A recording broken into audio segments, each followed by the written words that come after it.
Politicians and commentators on all sides have been accusing each other of either shutting down free speech or allowing it to happen. The writer and comedian Graham Linehan was recently arrested by armed police at Heathrow following social media posts about trans people. He joins me now from the United States. Good morning, Graham. Thank you for staying up so late for us. Did you have any anticipation that you were going to be arrested when you landed? No, apart from a sort of general one that I feel whenever I'm in the UK. In the last few months before I left, I started to feel increasingly paranoid and restless about my ability to just be a normal person in the country. So I had a creeping unease throughout those months, but then when I came back, I had shaken it off by being in America for a while. So as soon as the plane landed, when I heard my name being called out, I knew what was going to happen. So yeah, it was unexpected, but expected at the same time. What actually took place? So you land, you get off the plane, and then? Yeah, there was a pause. People were told not to stand up immediately, which is always unusual because even the crew are usually excited to get off. And then they called my name, and I just kind of got my stuff, which is never the most graceful sight at the best of times. But knowing I was about to be arrested made it slightly worse. And I went out, and they were flanking the doorway, And I didn't think I was going to be arrested. So I've been met by police before. I was met by police in New Zealand at New Zealand airport, and they were there to ensure that the speaking gigs I did were going to be safe for me, because there were, of course, threats and so on. I was surprised when they actually arrested me. I didn't think that was going to happen, especially for tweets that were mostly harmless. One, which was good safeguarding advice for any woman, and two, silly things that I just kind of, conversationally threw online one day. Okay. I never thought that anyone would be so offended by them. Obviously, Graham, there are people who would say that the tweets were offensive and so on and so forth. Just one quick point. I mean, we can't get into detail. We need to stay clear of the legals. But I read somewhere that you are planning to sue the police. Is that right? Yes, that's right. That's right. On what grounds? False imprisonment. We don't think the arrest was legal. I have been, the trans activists have been using the police for roughly 8 years now to harass me. There's been, 3 reports. I'm only going to stop you there, Graham, because we're treading on to some legal grounds here, which probably we don't need to. No, don't worry. I'm used to it. I know what I'm saying.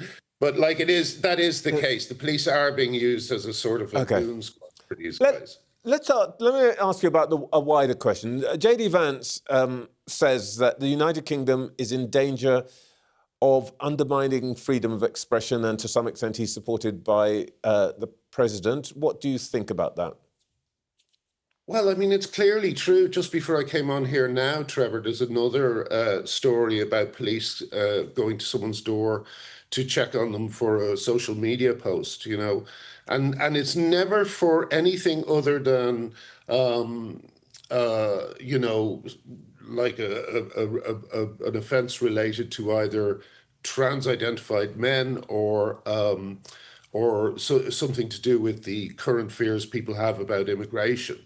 And it is very dangerous. I certainly felt it for at least 8 years. I had a musical that was ready to go, taken away by my colleagues, and I realized very quickly that simply standing up for women's rights had become so controversial in the UK that we weren't safe, and it's not just me, it's plenty of women who've been put in a cell or punished in courts. And it's been going on for about 8 years, almost a decade now. I am, of course, at the other end of the entertainment business. There's nothing funny about anything I do. But it seems to me that the life of a comedian is quite a dangerous one these days. Are the supporters of Jimmy Kimmel correct that he is being silenced by the Trump administration? Are you with Kimmel on this?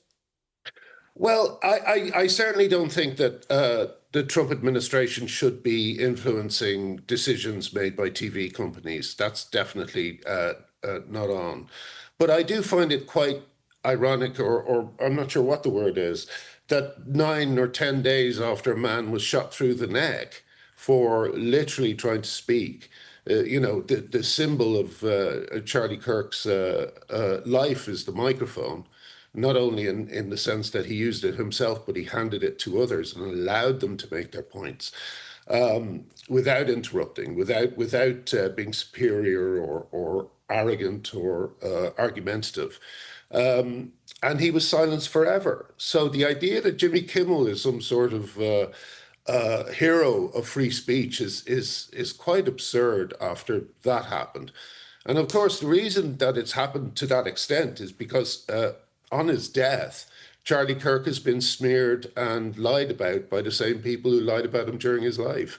So everyone is terrified of approaching him as a person because he's been so vilified. But isn't the essence here that actually, the late night comedians are supposedly allowed to say what they want to say, and at some level shouldn't be that important because they're not politicians. But what I think we're also hearing now is that there is a chilling effect on writers and comedians. Is that what you're observing? Do you feel that yourself, that there are things that you cannot or would not now write that you might have done, in the It Crowd days or the Father Ted days? Oh yeah, I mean, it would be impossible to do a comedy like Father Ted or the IT Crowd now.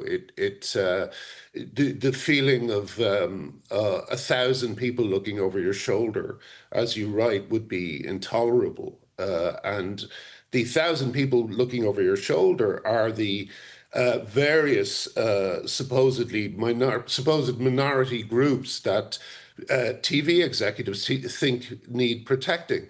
But of course, in comedy, everyone is a target. And it's how you show someone's humanity is that you show that they're not perfect, that they're funny, that they make mistakes.